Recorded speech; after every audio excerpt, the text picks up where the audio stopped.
All right, this budget workshop of the Judson Board of Trustees is hereby called to order at 6:02 p.m. 6:02. I am very pleased that you have taken time to join us this evening. In compliance with the State Government Code on Open Meetings, tonight's agenda has been appropriately posted. These proceedings are being video and audio recorded and will be part of the Judson Permanent Legal Record. In order that the tape adequately reflects the proceedings, please silence your mobile devices and refrain from talking while others are speaking. Once again, I extend to each of you a sincere welcome from the entire school board. Thank you for your interest in Judson ISD. We have established a quorum, and I will call roll call. Trustee King? Tanya King, present. Trustee Macias? Present. Trustee Eden? Deborah Eden, present. Trustee Pichelle? Renee Pichelle, present. Trustee Canoyer? Suzanne Canoyer, present. And our president, Rodriguez, is at a work event, so she won't be here today. All right. And you are?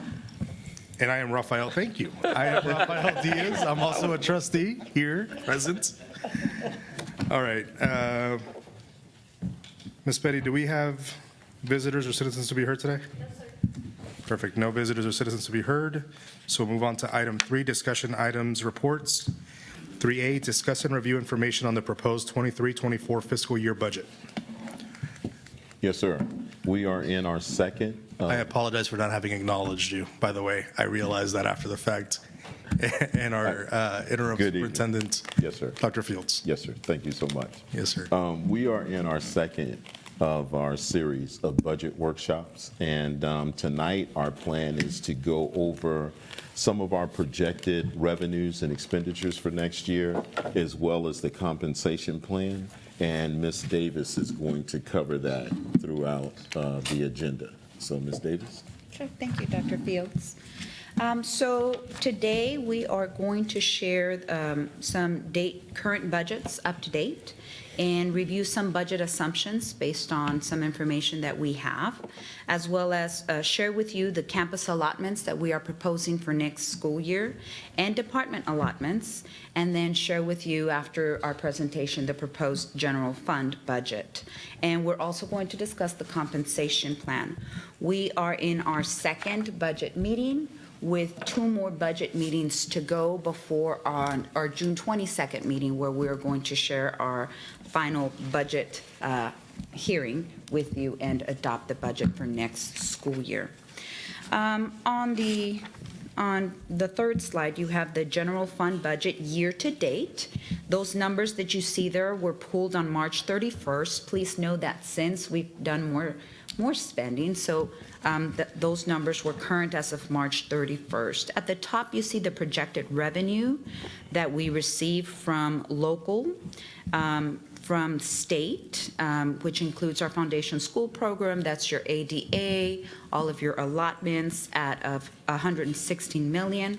Then you have your federal revenue that we receive, such as SHARS, or school health related services, which are reimbursements to some of our expenditures. And that is a budget of about $5 million for a total projected revenue of $233 million.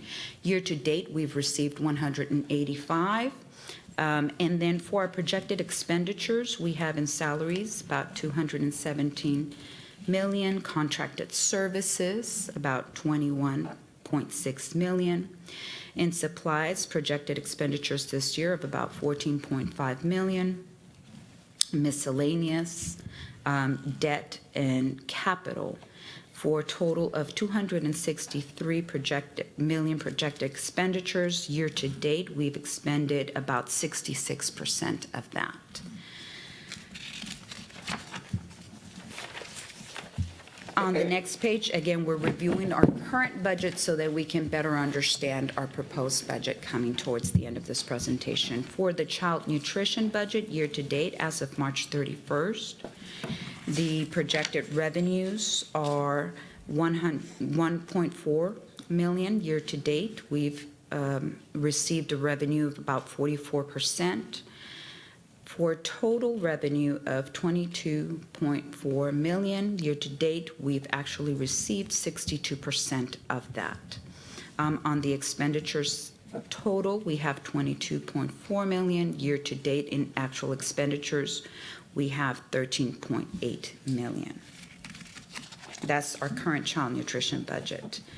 Then on the next page, we have our debt service budget. Our projected revenue there is 44.3 million. And on the expenditures, we have 44.9 million year-to-date. So that is the debt service budget. We have paid 13 million in defeasance in preparation for the sale of our bonds.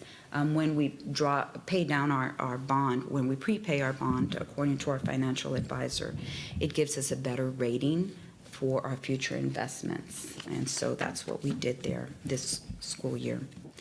Some budget assumptions for the 23 and 24 budget. We have our projected average daily attendance of 22,231 students with an estimated taxable value of $15,990 million.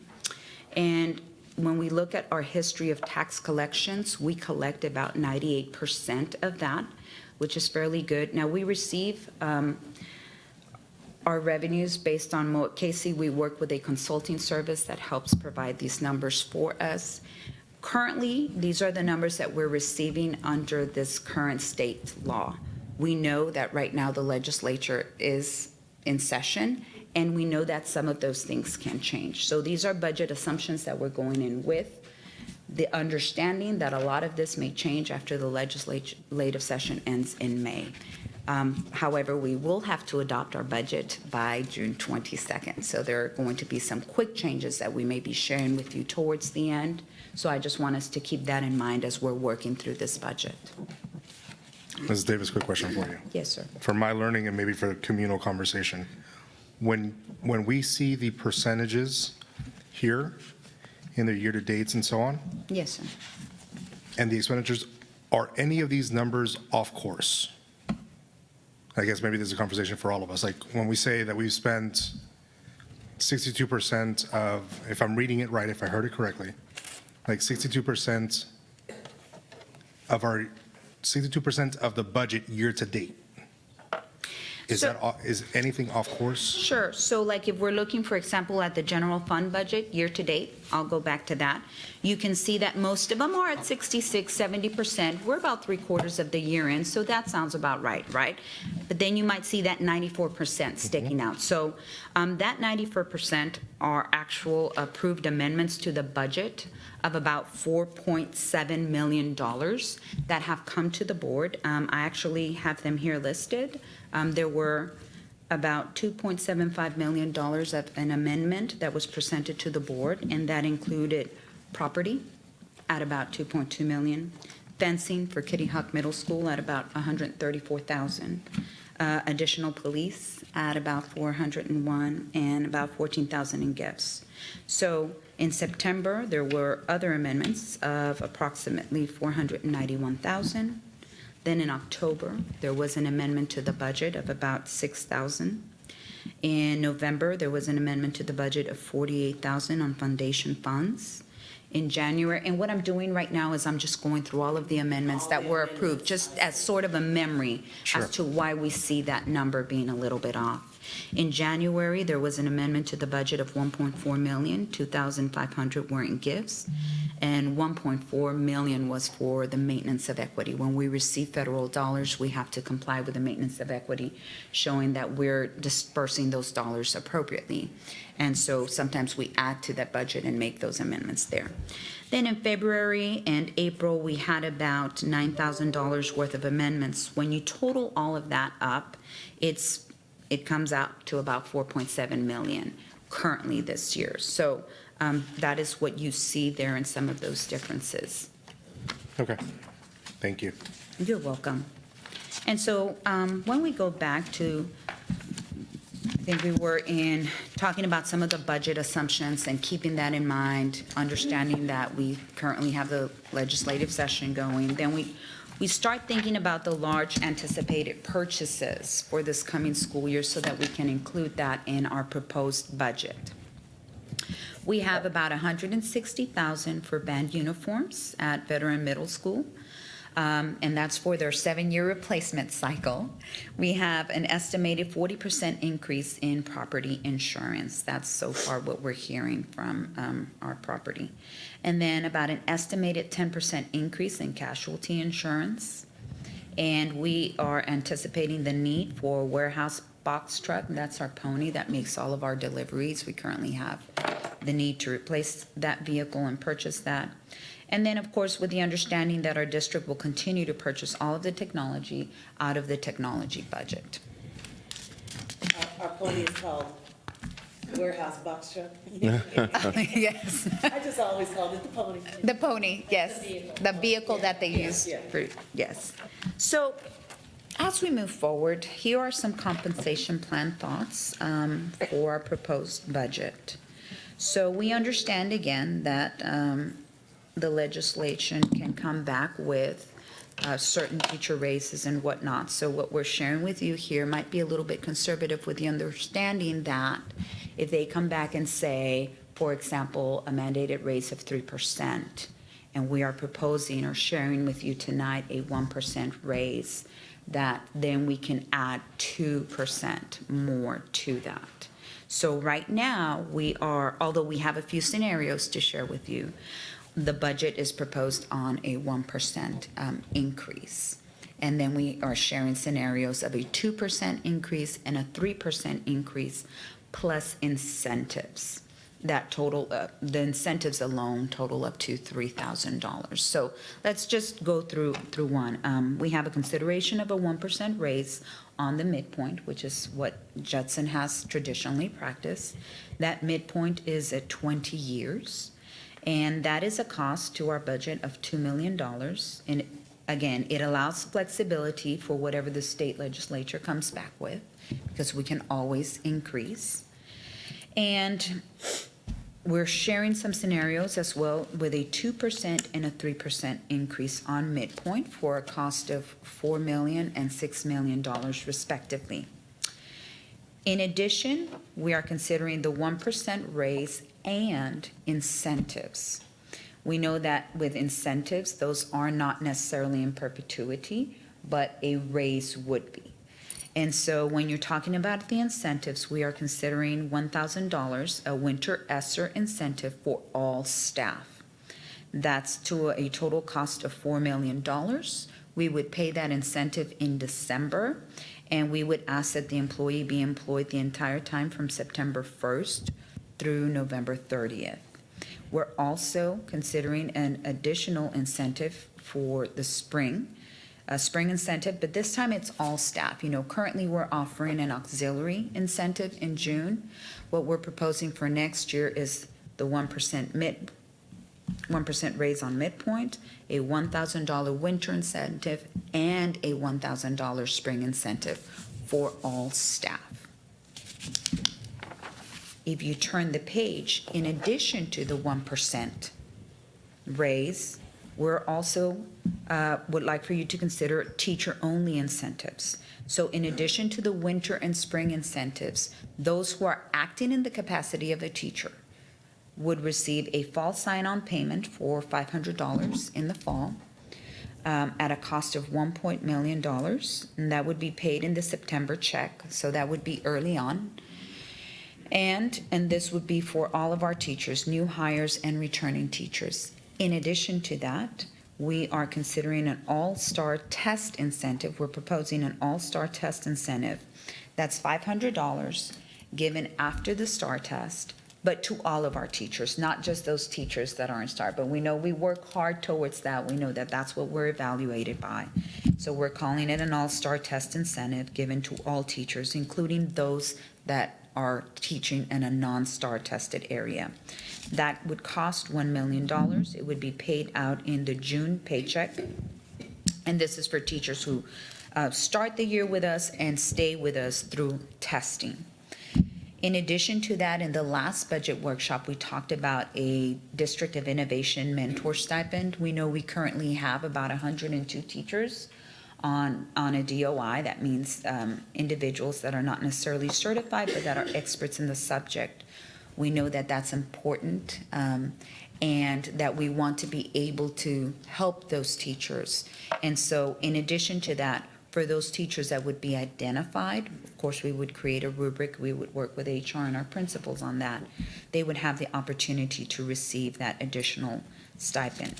When you consider all of the stipends, that comes out to an additional $3,000 in addition to the percent raise we are considering. So the next page shows a possible teacher pay for next year on a 1% raise on midpoint. So I'll go through the first column with you. So if we take a look at a current teacher who's first year, their base salary is $57,362. If you add the 1% raise on the midpoint, that is $645. When you take their base salary and you add that raise on midpoint, you come up with a new base salary of $58,007. When you add the teacher sign-on bonus incentive, the ESSER winter incentive, the STAR teacher incentive given right after the STAR test to all of our teachers, and a spring incentive, then you're looking at a possible first-year teacher making $61,007. We did the same for a 10-year base teacher, just so that we can get the idea. They would start at $61,282 per our ladder, but once you add the 1% raise and once you add all of the incentives, then a 10-year teacher would actually be earning close to $65,000. The same thing we did with our 20-year teacher that would normally earn $64,482. After what we are proposing, they would actually be earning $68,127. And that's a consideration on a 1% raise. Now, this is the story for teachers that are on 187 days. So if teachers do work more days, then their base would be a little bit higher, and so would their midpoint. And so then the next page shows the same scenario, but with a 2% raise, and it adds it all up for you. So for example, with a 2% raise, a first-year teacher would be earning a total of $61,652 rather than $57,300. A 20-year teacher on a 2% raise would normally be earning $64,000, but with a 2% raise on midpoint, plus the additional incentives, you are looking at $68,772. We also wanted to show that for a 3% raise, so we also wanted to share that story with you. So a first-year base teacher would be earning $57,362, but with a 3% raise on midpoint, plus the additional incentives amounting to $3,000, you're looking at a first-year teacher earning $62,297. A current-year teacher would be earning $69,417. So these are the scenarios at a 1, a 2, and a 3% raise on midpoint. And all three percentages are based on 187 days? Yes, they are based on 187 Okay, days. and that 3% midpoint raise, that's a one-time payment? So that one, because it would be part of their base pay, would not be a one-time payment. So once they start receiving that, then every month they get That's that? correct. That's their new base salary Every moving year. forward every Every year. year. Every year. The incentives are one-time base pay and can change yearly. Okay. So in the Just next, to confirm, Yes, so 1% rate, as a scenario for the sake of the example, 1% raise would be $645 on a first-year teacher. If they qualify for all of those incentives, they would get $3,645 more a year. Is that right? Correct. they would get 3,000 more for all of the incentives. Okay. Yes. Which if we looked at it simplistically, would be a 6% increase over their first-year pay. Correct. Correct. And that's across the board under a 1% raise. And two of the, if Go I ahead, could, please. two of the incentives are for all employees. The That's right. winter stipend and the end of the year stipend would be for all employees. The 500 would just be for teachers. Any teacher, not just in the STAR tested classes, but across the board. And then the mentor would just be for the 102 people who were selected as mentors for the DOI teachers. Okay. Yes, ma'am. Are all the mentors identified? Not yet. Not yet. yet. No, ma'am. No, ma'am. So there's still an opportunity. Yes.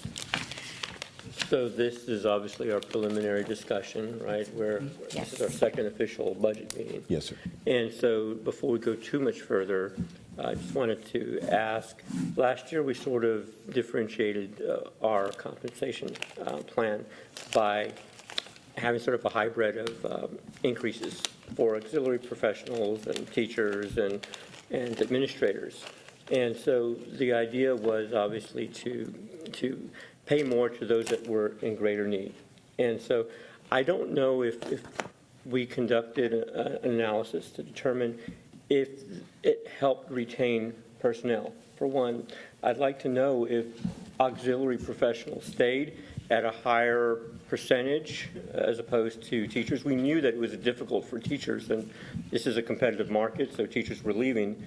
So we're not going to get a strong indicator because of the market change. But did it change? Did we retain more bus drivers? Did we keep more custodial staff? Because I believe that we need to be strategic about how we allocate our funding, and would be very interested in looking at that model again for trying to compensate and support our employees. I'm very attracted to the teacher incentives. Yes. Obviously, I think that's good. But the other part that, we've talked a little bit about this, Dr. Fields, is what are those intangibles that are not driven by compensation? Because we're in a different market, it doesn't mean if we increase this salary by 10%, they're going to stay.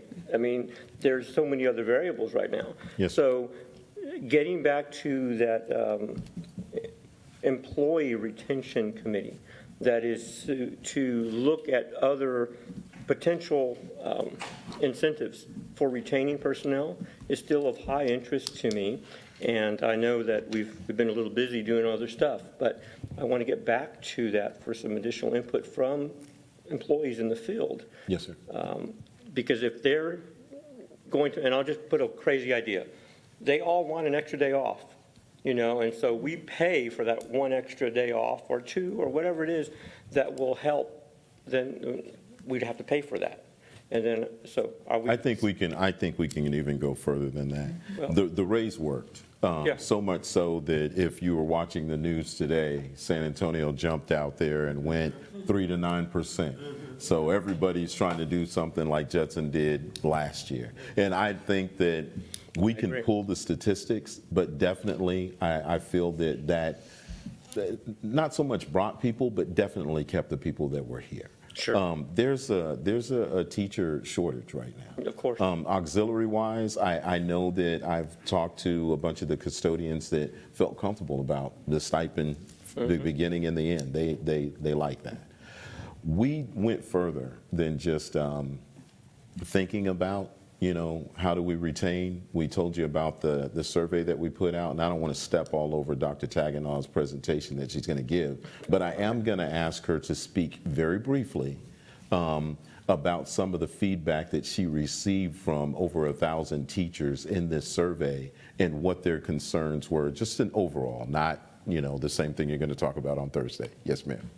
Sure. Thank you, Dr. Fields. Yes, we did conduct a teacher survey specifically to see how they were feeling. Like you said, we're in a different place, and we want to make sure that the mental well-being, social well-being of our teachers is addressed. And so we did ask questions about how they were currently feeling. We asked questions about how they thought different strategies would be important in retaining our teachers. We also asked what type of barriers did they seem to be barriers to quality instruction or work-life balance. In addition to rating some of those, we asked open-ended questions. So we did ask a direct question of, besides monetary compensation, what strategies would you feel would benefit the retention of our teachers? And so some of the things that you mentioned, I'll speak briefly about it, but I'll have more information for you on Thursday. Time off, scheduling. Some mentioned compensation, but not in salary, more like stipends. And so filtering through the open-ended questions, I think, is going to be very important. And so we do plan to convene a teacher task force to help us prioritize some of those actionable items so that we can make better decisions in making sure that those variables are addressed. Well, and I'm quite impressed and thankful for Thank you. that. Thank you, Dr. Dagnall, as well. I think obviously that's the course that we need to go in this new age. I would, and I said purposefully employee retention, because we're looking at all sectors. If we don't have bus drivers bringing our kids to school, we're going to have some serious stress. So we need to ensure that we're looking at every aspect of employee retention. The teachers are valuable. We need them in the classroom. So every part of the puzzle is going to be needed. So if we have an opportunity to find that, my biggest concern would be, do we have time to take that input in, fit it into this budget cycle, and possibly approve it in June and make it applicable? I think what you're going to find is a lot of the recommendations that we're giving right now come from the feedback that we received from Dr. Tagenau.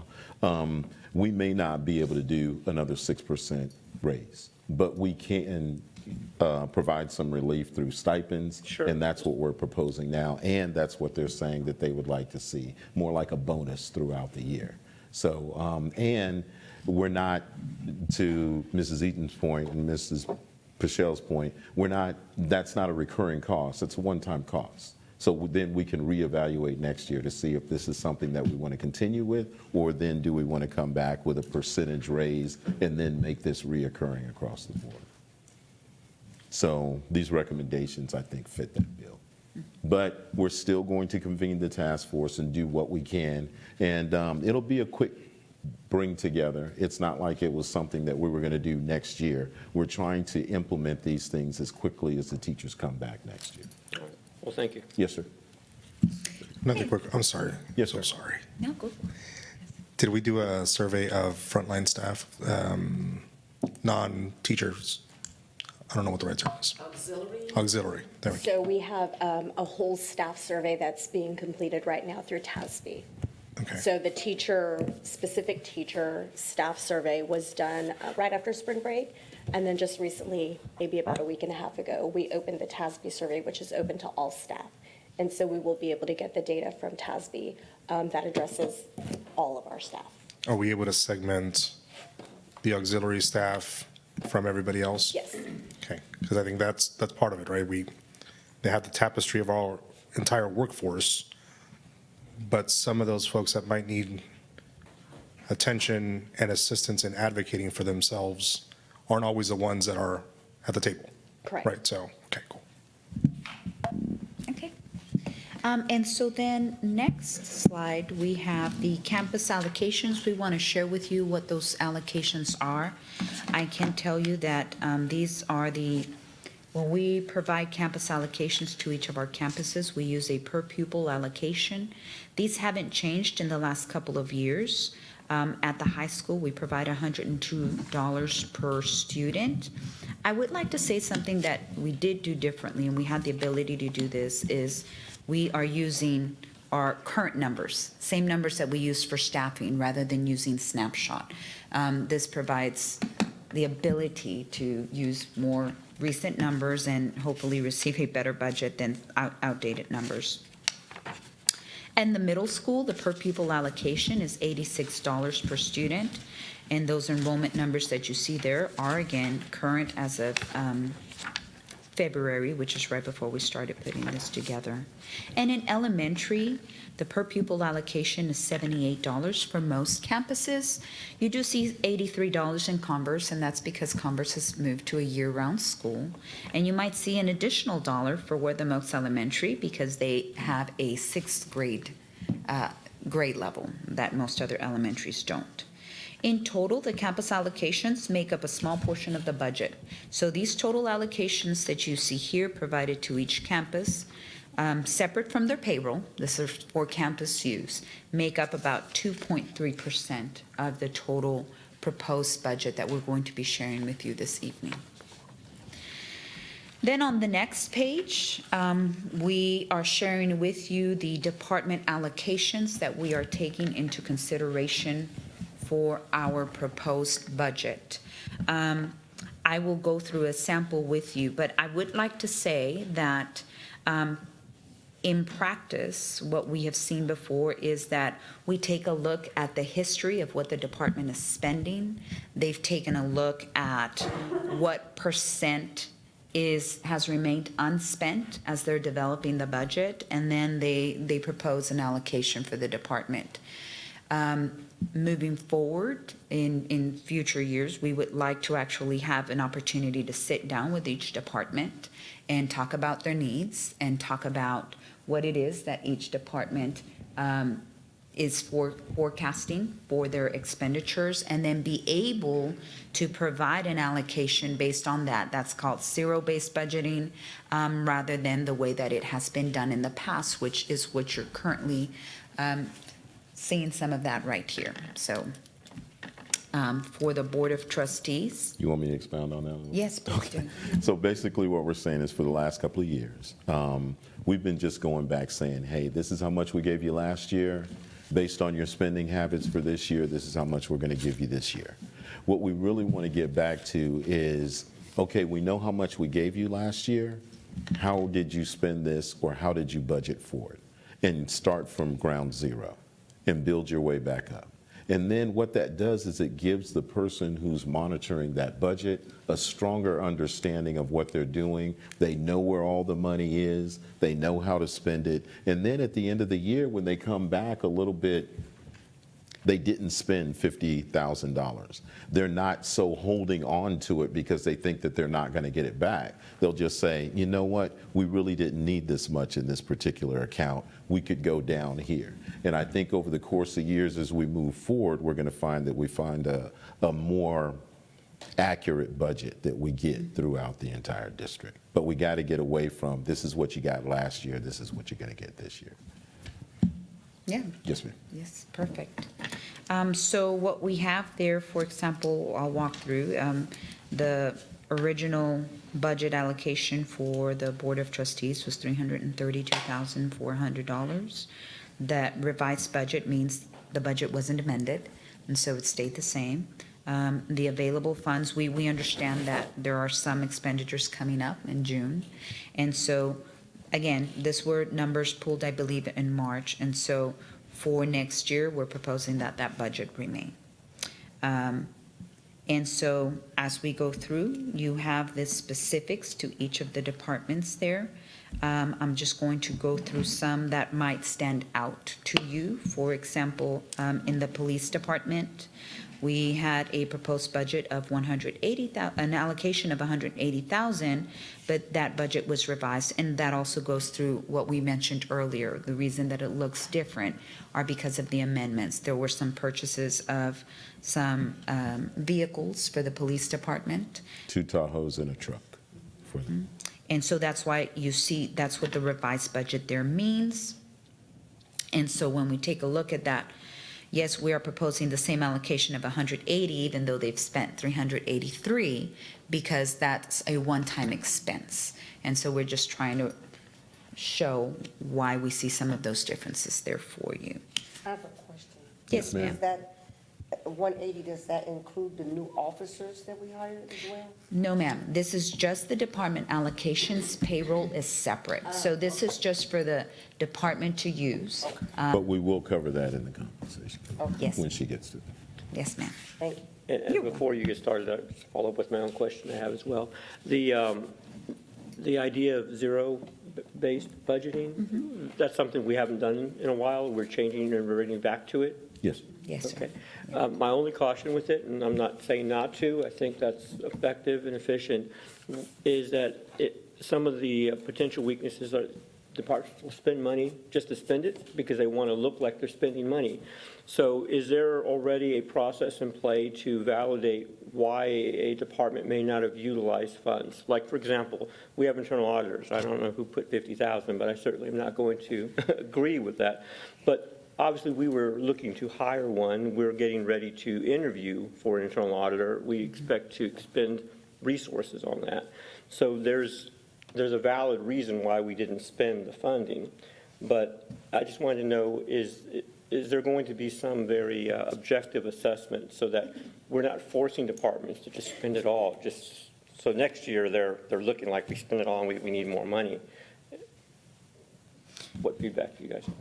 I can tell you that there is a system of checks and balances when reviewing some of the POs. It actually goes through a very extensive process, starting from the department head, who goes through a long queue.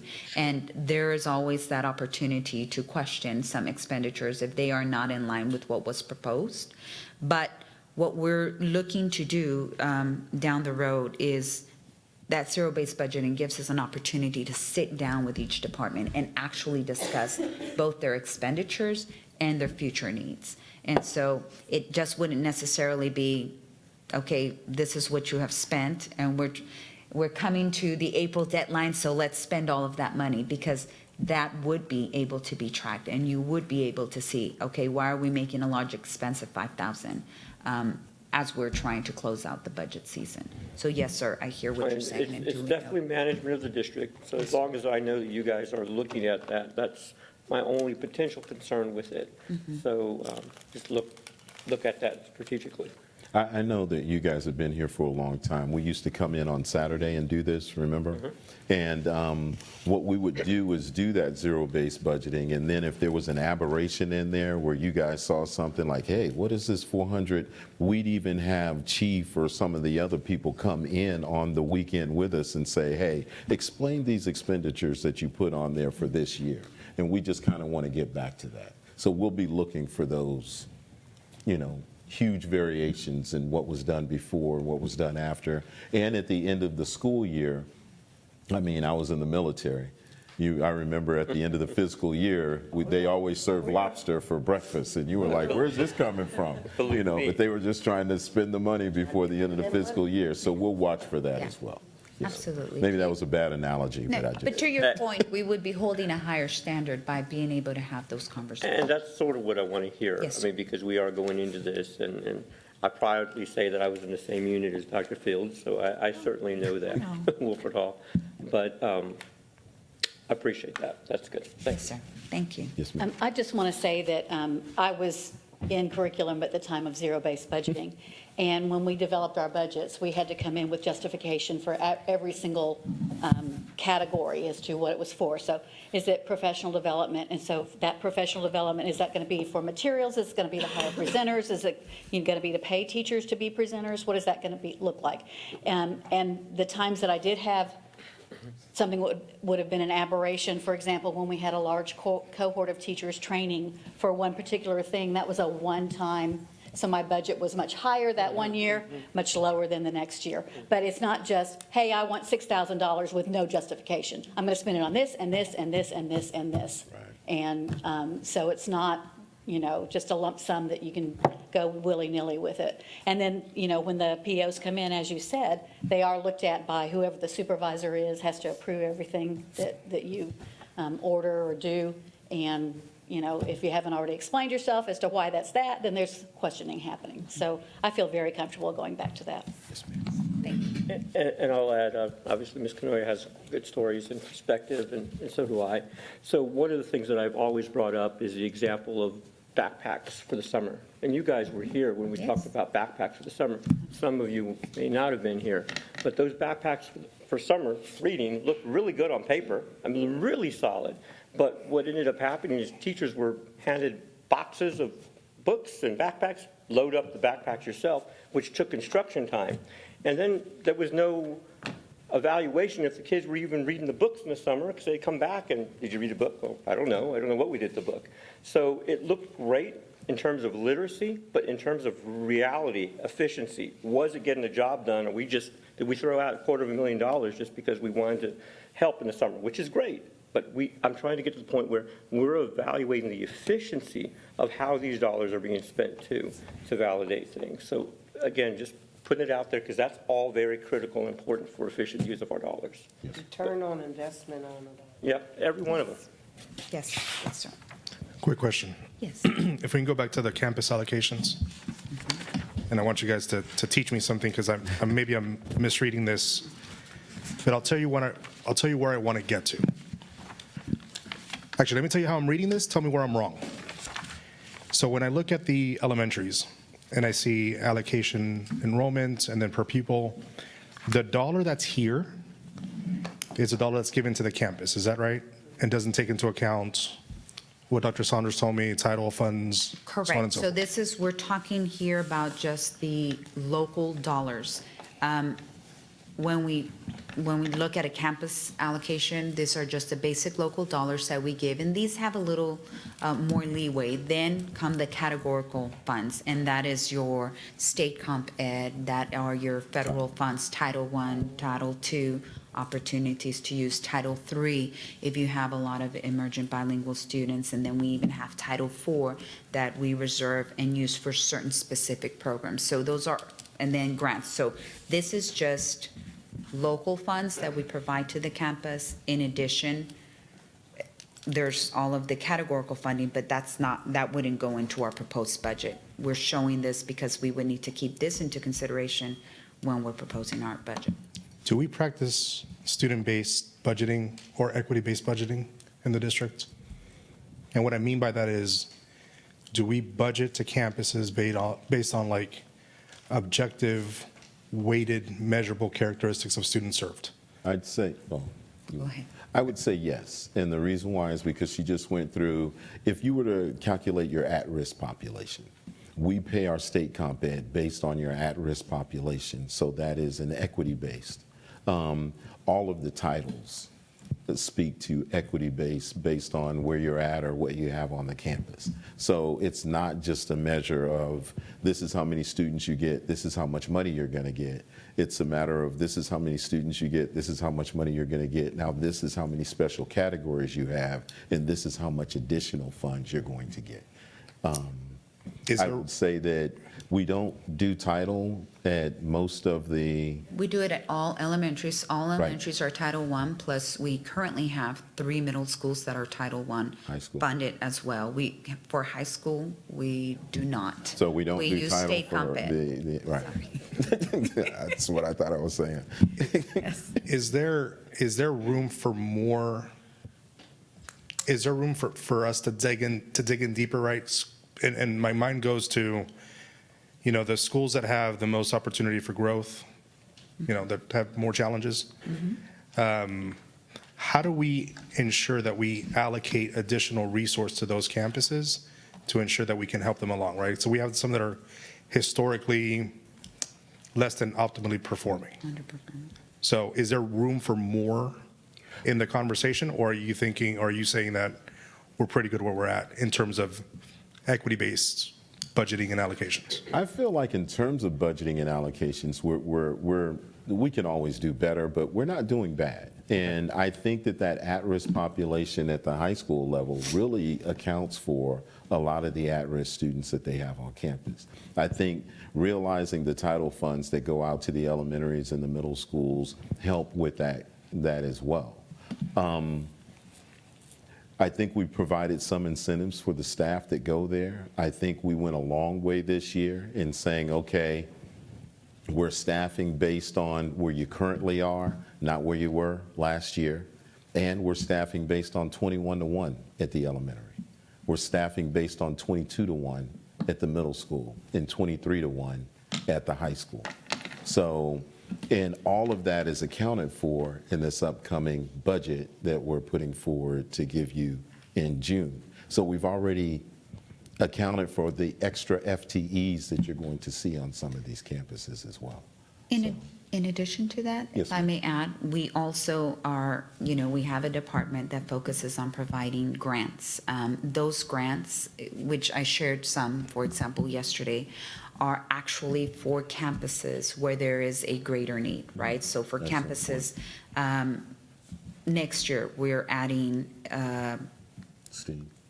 Candlewood and Kirby.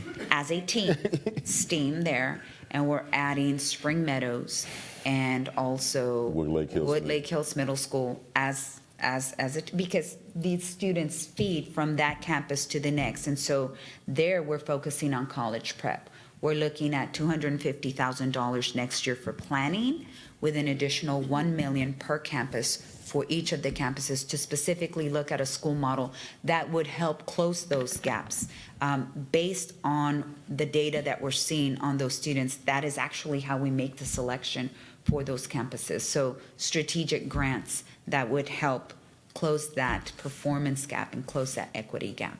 In addition to our basic allocation, in addition to categorical funds, meaning state comp ed, Title I, II, III, and IV, and additional funds. Those are major grants, but there's also smaller grants that we work with for each campus. So yes, the idea is always to be able to provide the monetary assistance where we need it most. And we're already doing blended learning at Park Village and Metzger as well. Oh, yes. And some of the other ones that we had already implemented, so. Other campuses that we didn't mention, but that's just looking forward, how we're trying to close that gap and be able to put our money where our mouth is. Perfect, thank you. Thank you. And I know you said it, and I missed writing down about why Converse Elementary gets 83 as opposed to all the other ones. So they're an innovative campus, year-round school. So they have a few more instructional days than the rest of the district. Okay, thank you. Yes. I just missed that note. You're welcome. And so next, we have we have the names of the personnel, but that would be the Innovation Department, which includes federal programs and grants, testing and accountability, innovation, advanced academics, and so on and so forth. So what you see there is what we currently were allocated, a revised budget, what we had spending. This was prior to spring break. I can tell you there have been more expenditures since, the proposed allocation for next school year. Maybe something that stands out, and so I'll point it out, it would be the 801 early college, high school, and dual credit. That had a deficit budget of $118,000. That is tuition that we pay. So that's why you see that standing out right there. And that's why you see that budget. That is for tuition specifically. So next, we have the CFO business office. I can talk to you about the tax office. We have to pay to have someone collect and also provide the appraised values. So that's why you see spending in their allocation there. You see Dr. Saunders there. That's elementary CNI, because we've separated that as elementary CNI.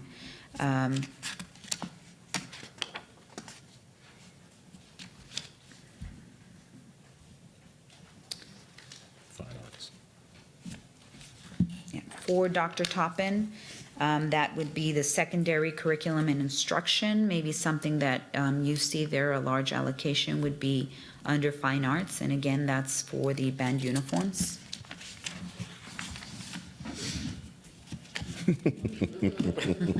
She said, and UIL. That's, And travel. yes.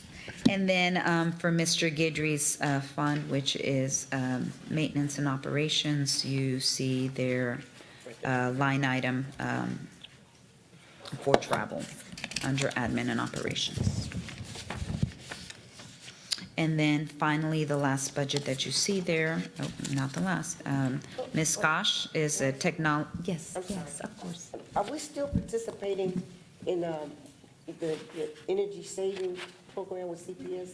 Will we get money back? Just got a check last week? Yes, Yes, Yeah. ma'am. it was on the website, It yes. was, right? Okay. Yes. Yes, ma'am. Demand response with CPS, yes, ma'am. Yes, okay. How much was the check for, sir? I think it was 286,000. Don't quote me, but I think that's what it was. I'll look at the website. 286. Right. yeah. Just under 300,000. Is that what it was?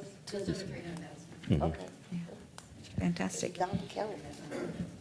And then the technology budget, keep in mind that we use the technology budget to purchase all of our district-level technology. So now that is funneled through that department. And so you see a little bit more requested for the N4 technology there, but it actually ended up being still a 5% change from the original budget. You know, I digress. Ms. Eaton, you brought up an important point. That check that used to come in used to go into like the general budget for the district. And we spoke with Energy Management, and we're going to start trying to give those funds that they create back to the Energy Management Department, so then they can put them back into lighting or whatever else may bring about more energy savings throughout the district. Because if we've made this budget throughout the year, we can use that money to help them out in improving their way of servicing the district, as opposed to just putting it back in the general budget. So that was one of the things. I just wanted to say that. You brought up a good point. I know. No. It's back on. Maybe And- go solar on our two new schools. Well, no, ma'am. We brought the report on that to the board, I believe, but because we did not budget for that in advance, that's a real expensive endeavor going into a school we've already contracted out for a certain amount. But it's definitely something that we'll look at going forward. Yes, ma'am. Go ahead. And then we have the Department of Equity, Dr. Johnson, and the Department of Communications with Dr. Taganot. You see there a decrease that might stand out, for example, in Holdsworth. That's the partnership that we currently have. We didn't see any expenditures there. We had Print Shop in the original budget, Skyward. So those are the department allocations for central office department and all the departments that fall under every senior staff. And so then that leads us to taking all of that into consideration, campus allocations, department allocations, where we currently are in our current budget. We are proposing the general fund budget for 2024, currently including a 1% raise on midpoint, including all of the incentives that we shared with you earlier, and the campus allocations and the department allocations. So just a quick review. The projected revenue for the current year we're in, 22-23 budget, was a total of $1,871,213.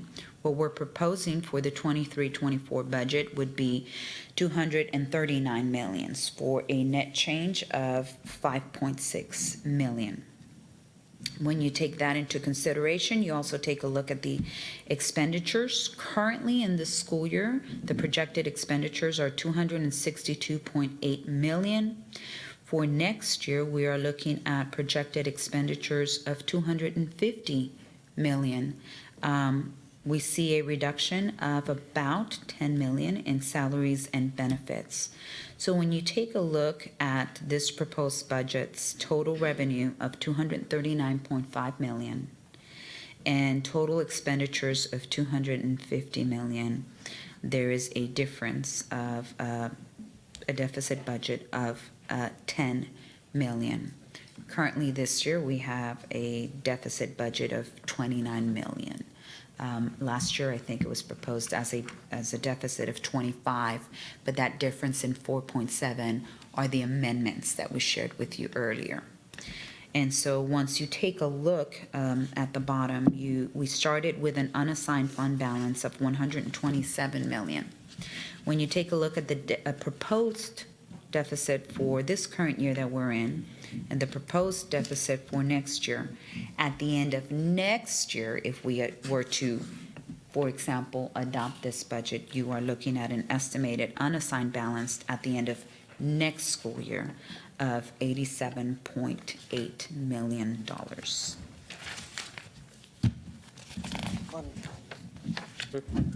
Yes, ma'am.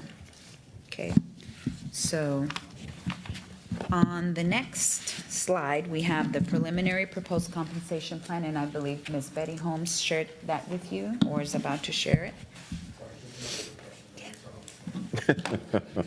Is this? So, quick question. So last year, we had a $4.7 million increase based on amendments. Amendments to the budget. About 20% more than we previously forecasted. más o menos. Yes, más o menos. So should we bake in the expectation that over the course of this coming year, we're going to have substantial budget amendments?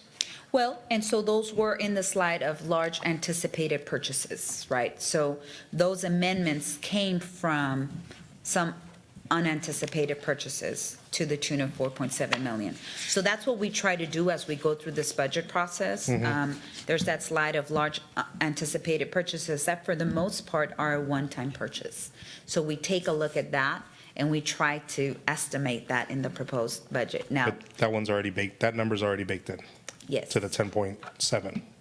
for the large anticipated purchases that I shared with you, yes, sir, it's in the proposed budget. Okay. Last year, did we bake in additional padding for unexpected one-time? It is a process that is anticipated every year. You anticipate large one-time purchases. Obviously, Sure. there's a reason why we bring amendments every year, but I think the issue is she went through the listing of what those amendments were. Some of those were huge land purchases. Okay. That we just, $2.1 million for a land purchase. So that was something that we felt like we needed to go get done, but it was definitely not something that we could have anticipated. Okay. What we've done this year is ahead of time, we've gone to each of the departments, we've surveyed everybody that you see here at the table in terms of the senior staff and said, hey, what is it that you're going to need in your areas? And then we talked amongst ourselves and said, these are the things that we can feel comfortable about bringing forward. These are the things that it's really not in the budget right now. And because we've done that in terms of staffing in some of our programs, we're even introducing that tonight as well. So everything that we've come up with, and then now what we have to do is stay true to what we agreed on throughout the course of the year. Now, don't get me wrong, if there's a piece of land that comes up that we need to purchase, we'll be back again saying, hey, we need to get that piece of land. Sure. Yes. I guess, I just say for my part, right, I'd rather us set the expectation in the numbers now Yes, sir. yes. than have a 4.7 or 20% increase, right? Because if we run another 4.7, that's almost, it's like 40% of what we budgeted as a deficit, right? So I'd just rather have that conversation up front. We've tried to do that as much as we possibly can. And I think that we didn't get too conservative to where we'll walk the line. I think we still should be okay. But I think that we had honest enough conversations up front where we're given a realistic account for where we think we're going to be at the end of next year, which is a considerable decrease in terms of a deficit budget. All right, thank you. Yes, sir. So I have some follow-up as well. Naturally, I'm ready to get my sleeves rolled up. We have some work to do with some deficits and some decisions that we have to make. But a couple of things will help me in this decision process. The 98% for the tax rate, if we were to put 98.5%, what does that 5% or 0.5% equate to in actual dollars? Because we're putting an estimation that we're going to collect 98% of the taxes. Just for assumption, if we were to put 98.5, I know that we would see a potential increase. What would that look like? You don't have to have the answer now, but I would like to know. I can tell you this. What we've done is budgeted, you can see the budgeted amount in our CFO budget for us having a company that goes out and does that tax collection for us. Lineberger, right? Yes, sir. And I can tell you that 98% is a very adequate, you know. Oh, wow. I mean, we could push It's people harder conservative, to I do think, was the more. word. Correct, Yeah, correct. conservative. But 98.5, just for my understanding, what that flexibility may look like, just in 0.5, what it's worth in terms of actual dollars. Because It's not a hard calculation to make. I mean, it shows on there that our budgeted, what we're doing that on is 15 billion. We're budgeting 98%, and then we're saying this is the amount that we should get back. So it shouldn't be a hard calculation to come up with what the 0.5 would be. And then the other part of this is that I know that we've talked about it last year. We had millions of dollars that were that were staffed but were not filled throughout the year. So I would anticipate that we have that. So we talked about it last year. 85 to 90% of our positions were filled, but we still had 15 to 10% that were not filled. But they're budgeted, and they're put into this budget. So knowing that there's that potential flexibility that we have a 10 to 15% of our largest expense, which is personnel, would be pretty extreme. So I'd like to get a sense of what that would look like, because if we were at 100% staffing, we'll spend every dollar. But because we're not, there's an expectation that we're only going to spend 85 to 90% of it, which means that money is going to go back to the fund balance, which changes sort of the optics on the budget. It's almost a buffer. Not that we don't want to be 100% staffed. We need to be, but we haven't. So this year, in terms of staffing, what's been the percentage? Where are we? Are we at 100% staffing? No, we are not. Okay, No, so we're not. I feel, again, there's some potential to look at this big number and say, okay, there's some. And then lastly, we've had a lot of discussions about, I won't say overcompensating, but that's the word that comes to my mind. There needs to be some evaluation of mid-level positions, because we've have a lot of coordinators that are now directors. And so I know that we're having a study that we're going to conduct to really evaluate if we are overcompensating folks for work they're doing, or what those adjustments need to look like. And obviously, I don't think we have time to have that ready this cycle, but it gives me hope to know that we're trying to still be efficient with personnel. Yes, sir. And so that by next year, when we're looking at this projected, that there could be some adjustments based on recommendations you bring forward. So is that realistic for us to think that next budget cycle, there will be some recommendations before the board in regards to reconfiguring some of these positions? I think that you're seeing some of the recommendations now with the decrease in the deficit budget, because we just gave a 6% increase last year, and now we're coming back down from 29 to 10. I also feel that definitely, I think the district could use an outside surveyor that came in and said, okay, where are we all in terms of our pay, in terms of our years of experience? Are we adequately compensating everybody throughout the district? And then make some adjustments there. I don't think that we're going to see the type of Herculean decreases that you would think from a survey like that, because I don't think that people are being that inadequately compensated, if they are at all. Okay. If I said that the right way. No, we don't know. I don't even know truly. Correct. So But I we need to find I out. can assure you that if we were talking about, multiple millions of dollars, even when we had 36, I think I came to you guys and said that in pre-K we had 36 FTEs that were unfunded. And then I gave you an amount of maybe $1.6 million. That's 36 teachers. So if we're talking about, I can't see us getting up to 5-10 million in terms of those deficits. But I will say this. I think in the last couple of years, we've shown that through what we pay and what we were able to staff people in positions, there was a difference at the end of the year in what we had anticipated was going to be our expenditures for the year versus what exactly were our expenditures for the year. I think that that's going to be the same case for this year as well. I think we anticipated it this way, but just by virtue of the fact that we have 102 DOI teachers in the district, it shows proof that it's difficult to recruit in some areas. And there's other teaching positions out there that are still vacant, as well as other positions throughout the district that are vacant. And they have been that way since the beginning of the year. Another really hard to fill area is our bus drivers. I mean, it's difficult to get the bus drivers in, get them CDL trained, and then keep them once you do, because a lot of people out there are really competitive about trying to get them away. So I know we're going to see a difference in terms of what we projected versus what we are at the end of the year. Are we paying for their CDL if they don't have it? We do, but it takes so long, Miss Eaton. I mean, it takes months just to get an appointment to go get tested now. Oh, You know. So, Took me 2 months to get my driver's license. That yes, was a ma'am. renewal. Yes, ma'am. And that's for a regular. So when you're talking about driving a bus around with a CDL, so we're really trying to turn that around now, hire people now, but then there's a lot of variabilities that go along with that. Because if you hire someone now, it's towards the end of the year. Oh, am I talking too much? You guys? Oh, no. Okay.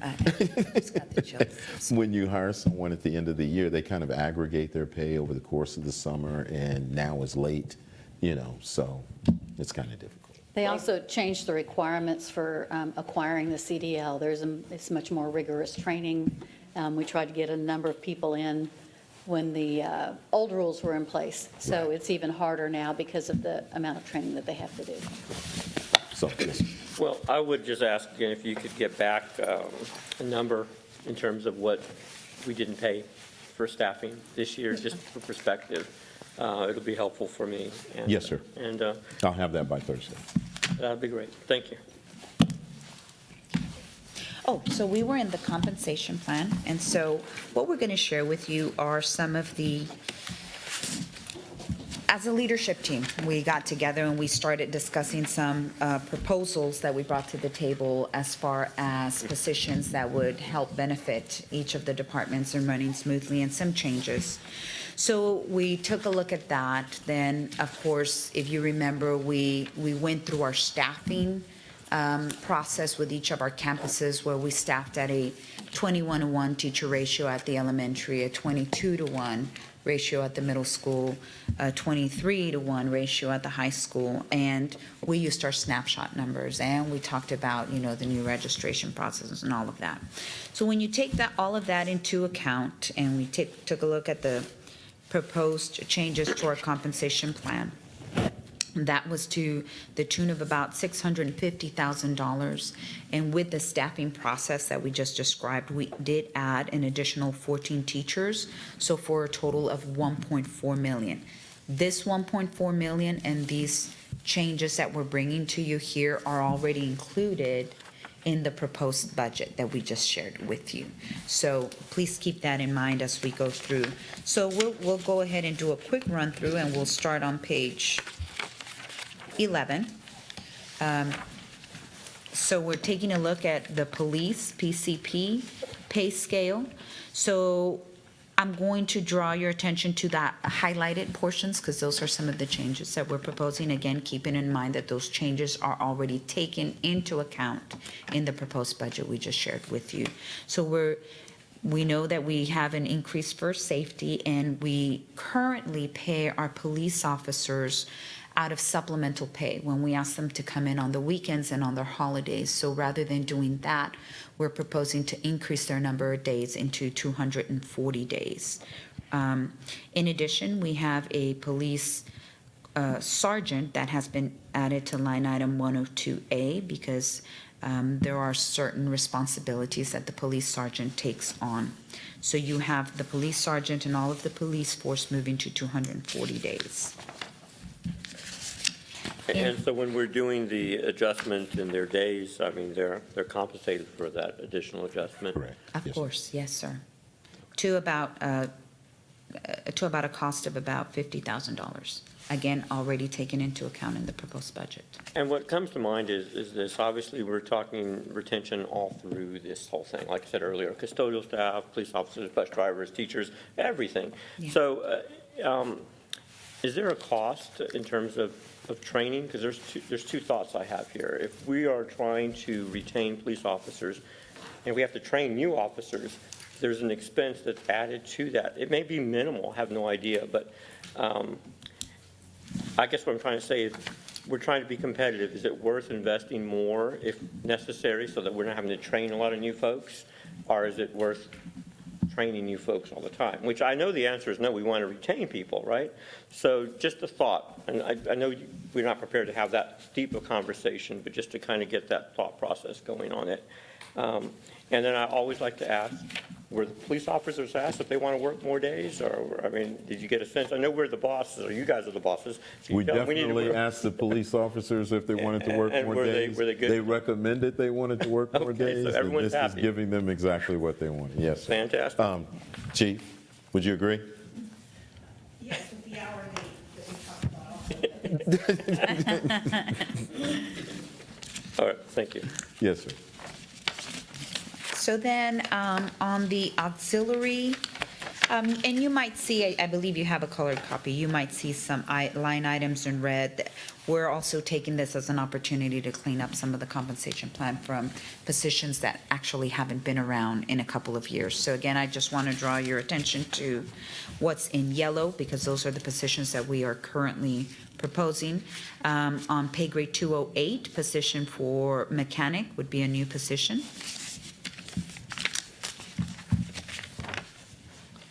Then we have an information and technology, page 22 of 42. We have two positions there where we are doing a reclassification for.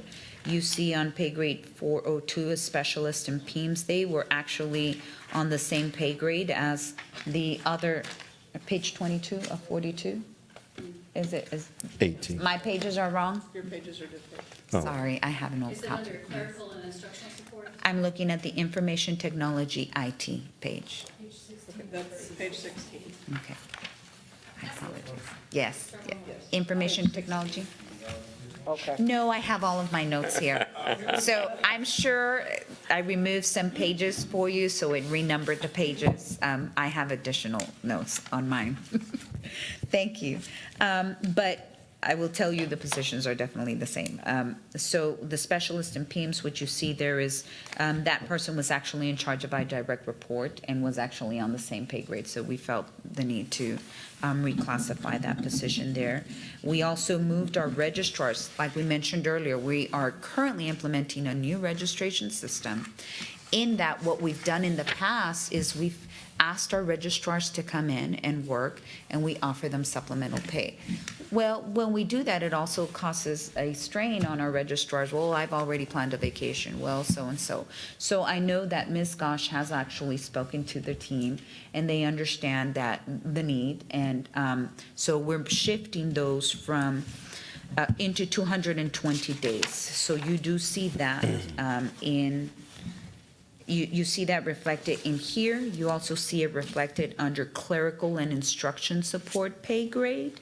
It's on page 14. On page 14, you see that the registrars were moved from pay grade 304 to pay grade 305. They're going at the elementary from 205 days to 220 days, also giving them an opportunity to increase their pay. And the middle school registrars are going from 210 days to 220 days. So that is also an increase in pay there. And then if I can draw your attention to the administrative professional pay grade scale, one of the, page 17, yes, thank you, page 17. You see the supervisor child nutrition for operations. That is, again, the same type of situation where we've had an employee that we are asking them to come more days because we need them. They're currently at a 210-day, but we asked them to work 220 days, and they're currently being paid on a supplement stipend. So we are adding that position there and turning it into 220 days. So we're adding more days there. Can I make a comment? Absolutely. So I was looking to see where the principal secretary was in terms of the number of days, and I'm looking on page 14 where it says secretary, campus, secretary. That the pay grade is auxiliary? Yeah, 305 is clerical and instructional support, and they're 216 days. I honestly feel that those people should be there when the principals are there. I know that principals come in, if they don't have the secretary there to help process POs and help fill in when the PEMS clerk is out for lunch and doing registrar and all that stuff, there needs to be that extra person there. So if that's something that you all could look into and see, I can't imagine it would be, 4 more days? Got it. That's for the elementary and middle school? Elementary and middle school. I think that the high school is already there. But I think, as an if the principal's there, their secretary should be there helping with what's going on. Absolutely. Then- Note taken. Yes, ma'am. Yes, ma'am. They're probably there anyway. Yes, but they're just not getting correct. Got it. Yes, ma'am. And that's not fair. Thank you. Sorry. No, please, thank you. And so for the administrative professional pay grade, we have the specialist of assessment and accountability due to the additional testing that we are doing in CCMR and the additional testing that has all shifted to online and training. We are shifting that position to a pay grade 505. The specialist health wellness coordinator there has not been, it has not been filled. We currently don't have the position, so we're deleting that. And then you see the police chief there. We're shifting from 220 days to 230 days. We also see the diagnostician line highlighted. We've moved our diagnosticians from 202 days to 220 days, and we currently have, I believe, 3 folks in that. And then in pay grade 507, you see a strike-through principal from J-Care. We are moving that position to a pay grade of 508A, and that's for both J-Care and JECA. These principals have a specialized school where the demands are a little bit different.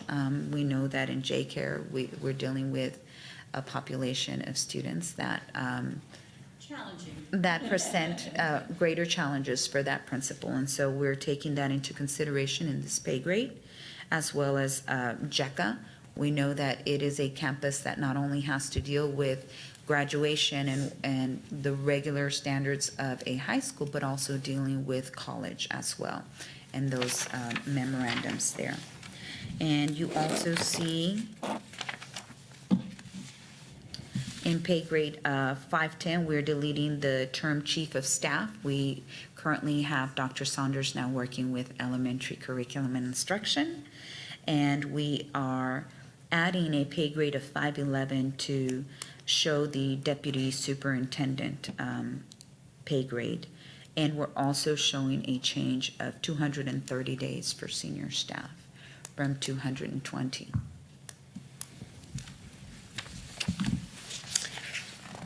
And then if we continue through the stipends, and we head on to the stipends for athletics at the middle school. Page 23, you see the baseball and softball stipend added there for a head coach in 7th and 8th grade, 1 per grade, and the assistant coach of baseball and softball, 1 per sport.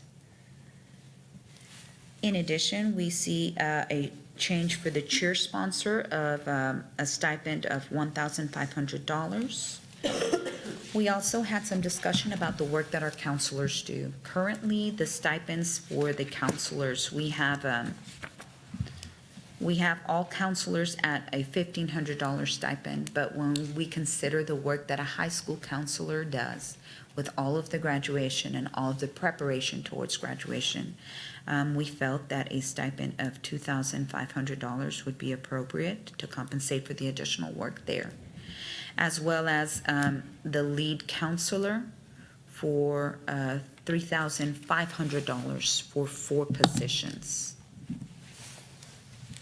If you scroll down just a little bit to the career and technical education, we currently have a lot of our CTE teachers that manage the student organizations, and they are currently not being compensated. All of our nearby districts do offer that compensation. There's a lot of field trips that they attend, a lot of preparations for competitions, and as you know, I think we just recently recognized some of our CTE students, and we'll be recognizing some as well.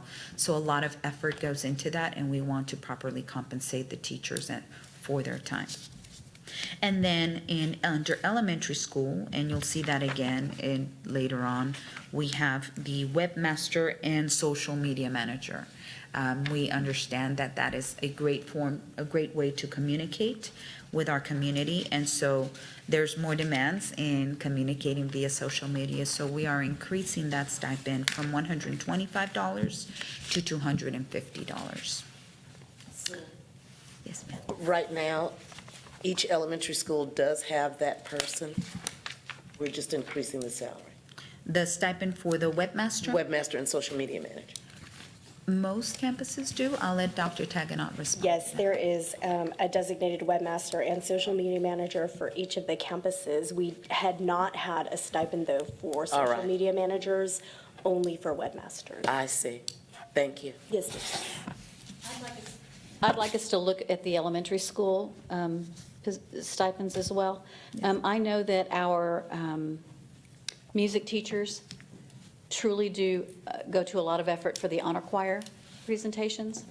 And if there's any way to compensate them and I don't think it would have to be a lot, but they work very hard after school and on Saturdays with the rehearsals and performances. So that might be an area to ask what might be something that we could compensate them for. Absolutely, yes, ma'am. Duly noted. What is their current stipend? They don't receive one, and They don't? that's what she's proposing. Yeah. Okay. One more question before we move on. Yes, ma'am. The approved after-school clubs for elementary school, that would be all those clubs that kids are able to Yes. get into. I think we're That they trying to would limit chess those to and- UIL in terms of the stipend. What we had, correct me if I'm wrong, Ms. So what we talked about was letting the campus site-based committee decide what the needs of the campus are for those clubs, including UIL.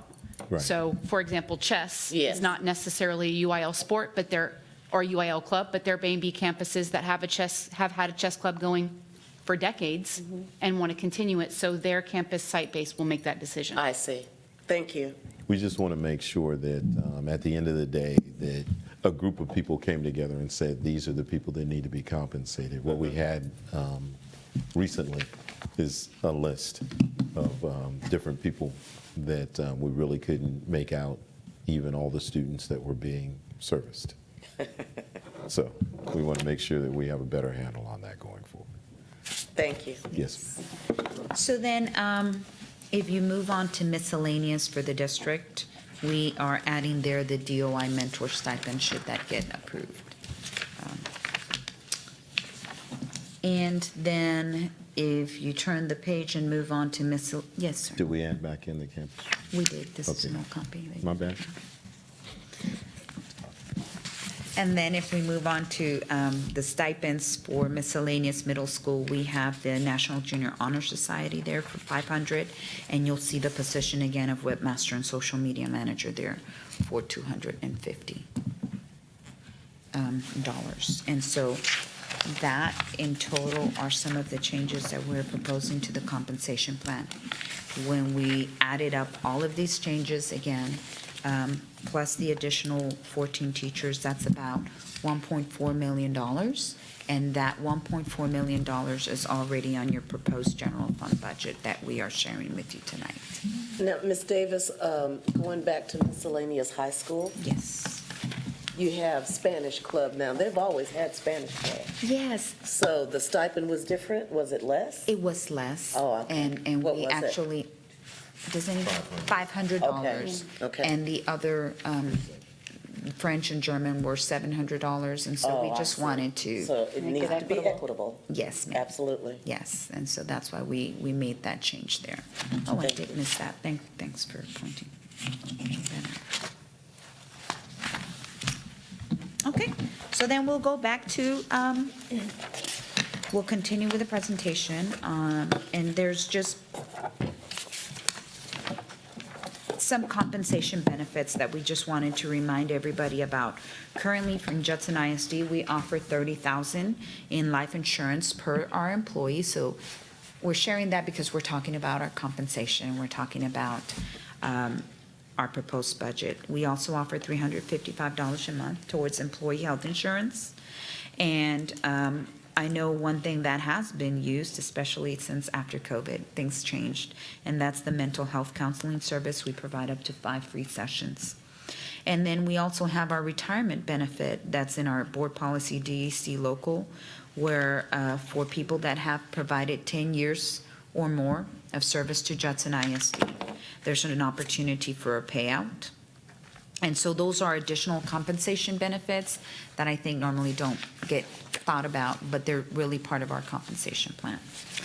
And so then we continue to, something else to think about that will need to be addressed after the legislative session. So we know we're proposing something to you, but those numbers might very well change. We know and we have heard what is happening right now in our legislative committee. And so we do believe that there will be some changes.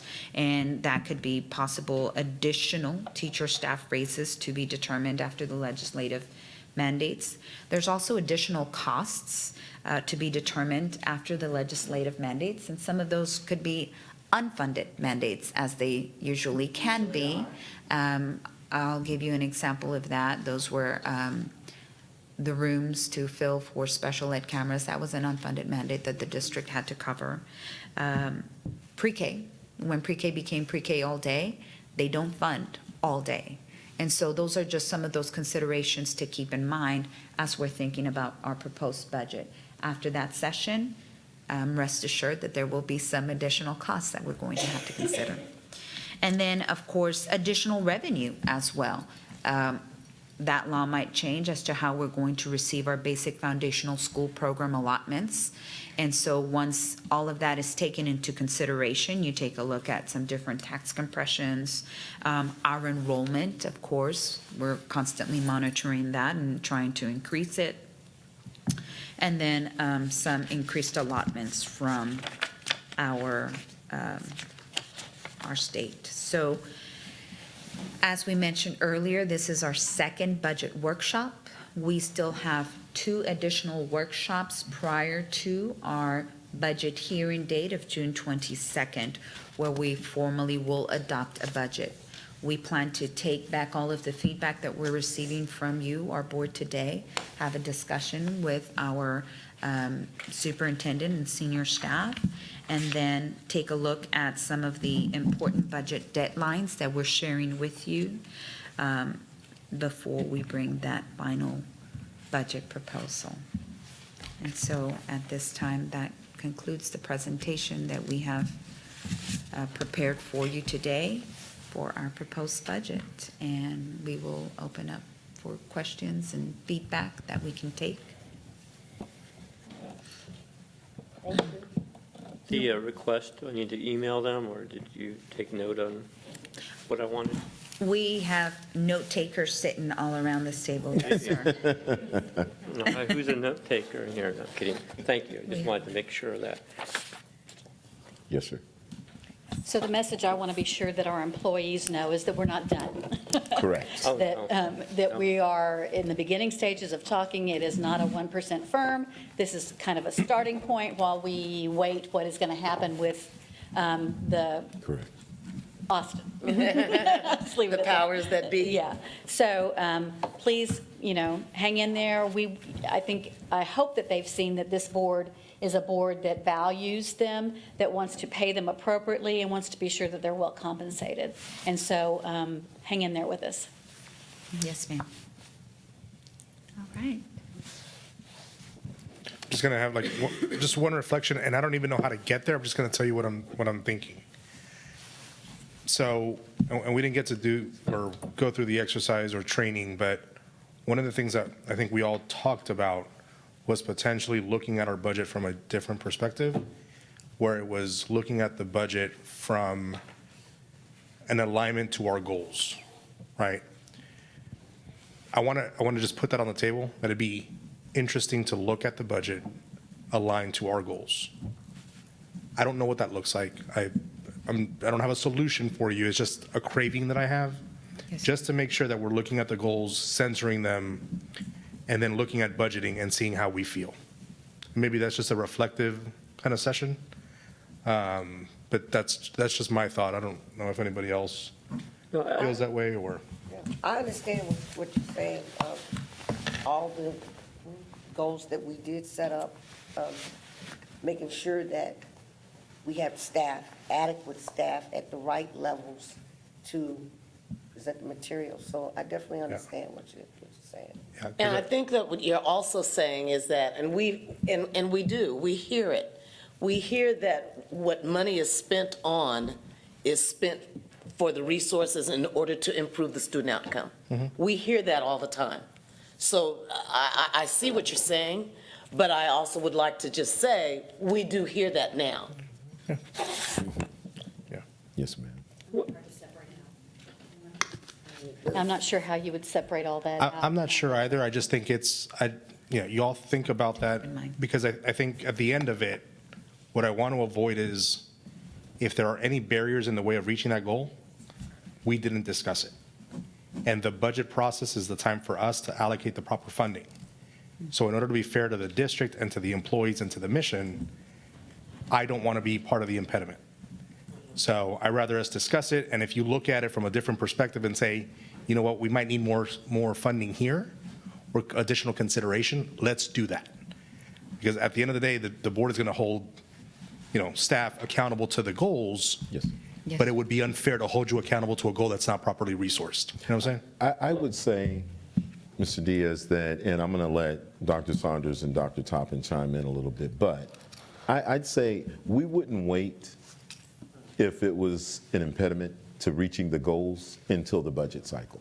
We've brought you Sure. the need for HQIM materials in the middle of the year.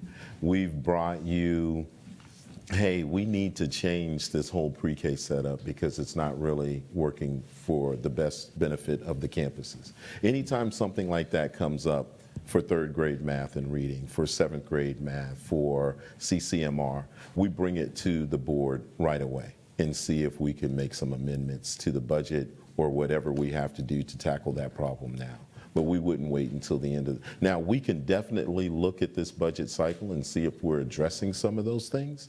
And that's what they'll be tasked with. But I can tell you that when it comes up, we bring it right to you. Would you guys agree, or you have anything to add to that? Definitely.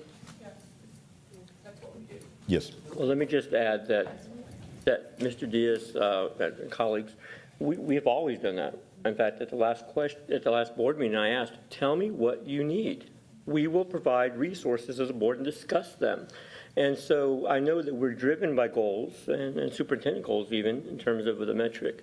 But I do like that lens. That's how we should be approaching our budget. Yes. What is the return on every investment? What's the target? What's the goal? And my fundamental first target is retention, employee retention, because I know how valuable experienced teachers are in the classroom. So I like to look at the budget from that standpoint. And again, why I'm not going to be carte blanche, give everyone 3% raise or whatnot, because we have to be strategic about our application of these funds. But I think that we've been doing it, but we need to be more concrete, because to that question, we want to provide the resources, but what exactly do you need? And I will say with our former superintendent, I told her personally, tell me what you're looking for to raise our scores, and I will vote and support that. And she came back with a bunch of personnel that she said, this is what we need. So I think we're on that track, but I mean, money doesn't grow on trees, and so all of a sudden we have to be really responsible about our allocation of funding. But to your point, this is the only time we can do it. Understood. So we need to get in and take care of business. Yes. And don't take my comments as I'm trying to give you more work from a punitive or deficiency standpoint. It really is to hold ourselves, board members, accountable to the process, make sure that that additional layer of lens gets inculcated or ingrained in the culture of the conversation. That's why I bring it up that way. Yes. And I would say that I have absolutely no doubt that budgets were built with those goals in mind, that our leaders, particularly in curriculum, said, okay, this is where we got to get, how are we going to, what else do we need to help get us there? So I'm sure that a lot of that is already built into their budget proposals. Any more questions? Well, I'm going to find the script. yes, sir. So are we done with conversation on that one? Yes. All right, so let's go on to 3B, discuss 23. We already did the compensation plan. Do we need to do it separately, or was that already? That built was in? it. Perfect. That was it. All right, well, with no further business, we're going to adjourn this meeting at 7:36 PM. Thank you for joining us. Thank you. And thank you for the work. Great job. I could read. Oh,